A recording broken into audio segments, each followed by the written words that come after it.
20대 국회 마지막 본회의가 열린 어제 오후 양육비 이행 법안이 재석 158명 전원의 찬성으로 통과됐습니다. 양육비 미지급자에 대해 운전면허를 정지할 수 있도록 하고 국가가 한시적으로 양육비를 긴급 지원하는 등의 내용이 담긴 법안인데 20대 국회 마지막 날까지 조마조마 지켜봤던 관계자들은 일제히 환영의 뜻을 나타냈습니다. 개정안이 일단 통과되긴 했지만 앞으로 더 나아가야 할 과제들도 남아있는데 장한지 기자가 관계자들의 얘기를 들어봤습니다. 어제 오후로 예정된 국회 본회의에 앞서 열린 법사위 전체 회의. 여야가 한명숙 전 총리 정치자금법 사건 재조사 여부, 21대 국회에서 법사위 체계 작구 심사권을 폐지해야 하는지 여부를 두고 설전과 입씨름을 벌이는 가운데 법사위원들에게 일제히 문자가 날아들기 시작하는 게 법률방송 카메라에 잡혔습니다. 살고 싶어요. 매일 한 번씩 죽고 싶다. 힘들다. 양육비를 이렇게 받기 힘드나 아들과 죽을까 생각하다가 아니야 열심히 살아보자 마음을 다짐하며 하루를 보냅니다. 누가 또 죽어야 법을 만들어주실 건가요? 부탁드립니다라는 절절하고도 절박한 호소입니다. 여야의 입씨름을 보다 못한 양육비 해결 총연합회 관계자들이 불안하고 조마조마한 마음에 법사위 의원들에게 양육비 이행 법안 처리를 읍소하는 단체 문자를 보낸 겁니다. 우여곡절 끝에 양육비 이행 법안인 법사위를 통과해 본회의로 넘어갔고 재석 158석에 찬성 158표, 반대와 기권은 0표, 투표의원 만장일치로 본회의를 통과하는 쾌거를 이뤘습니다.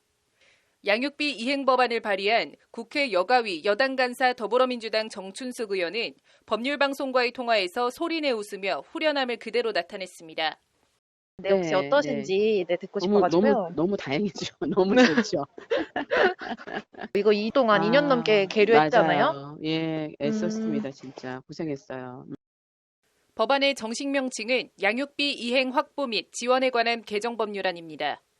내용은 우선 양육비를 지급하지 않는 경우 지방경찰청장을 통해 운전면허를 정지할 수 있는 길을 열어놨습니다. 이와 함께 국가가 한시적으로 양육비를 긴급 지원한 후 양육비 채무자에게 국세 체납 처분의 예를 따라 징수할 수 있도록 했습니다. 또 한시적 양육비 긴급 지원 시 양육비 채무자 동의 없어도 신용보험 정보를 관계기관에서 받아볼 수 있도록 하는 방안도 열어놨습니다. 월급이나 부동산 압류 등 실효적으로 양육비를 받아낼 수 있는 합법적인 길을 열어놓은 겁니다.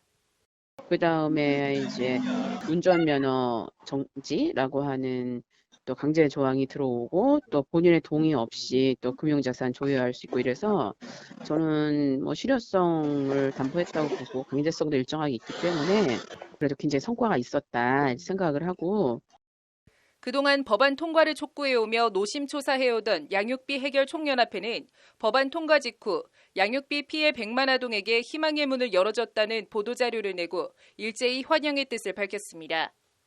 회원들도 지금 어제 또 이제 그렇게 법안 통과되고 나서 굉장히 많이 가입자들이 늘었어요. 그러니까 포기하고 계셨던 분들이 아, 나도 이제는 받아야겠다라는 생각을 하셨다는 그런 글들이 막 올라오더라고요. 이게 단순히 법 하나 통과되고 말고의 문제가 아닌 관련법이 있고 없고가 양육비에 대한 인식 자체를 좌우한다는 것이 손민희 부대표의 말입니다. 법으로 안 되니까 그냥 이제 포기해야지라고 그냥 포기하셨던 분들이 많았는데 다시 받아야겠다. 이거는 당연히 지켜줘야 되는 권리구나라는 그런 인식들이 양육자들도 좀 변화가 찾아온 것 같아요.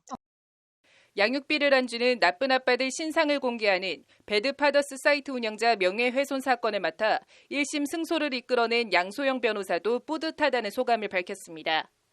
저는 이게 배드파더스 사이트가 만들어지고 어쨌든 양육비 미지급 이런 그 문제를 알려서 인식의 전환도 가져오고 약간 그 부분이 이제 대법원이든 국회든 이제 문제점을 하게 된 결과물이라고 생각을 하거든요. 그래서 배드파더스 사이트 공익성이 어쨌든 이로써 좀 증명이 됐다고 할까요? 그런 점에서 좀 뿌듯하게 생각을 하고 양 변호사는 다만 양육비 미지급자 신상 공개가 빠진 데 대해선 아쉬워하며 추후 법제화가 필요하다고 강조했습니다. 법안에는 신상 공개가 안 들어가 있어요. 그러다 보니까 배드버스 사이트가 아직 해야 할 역할이 남아 있는 거죠. 네. 미지급자 관련해서 공개할 수 있는 법안이 근거가 마련이 돼야 될 것 같고요. 향후에. 이번 개정안을 통해 양육비 국가 대지급 제도가 발을되긴 했지만 대지급 대상과 기간, 범위를 확대하는 것과 상습적, 악질적 양육비 미지급자 형사처벌 등의 과제는 21대 국회 몫으로 남게 됐습니다.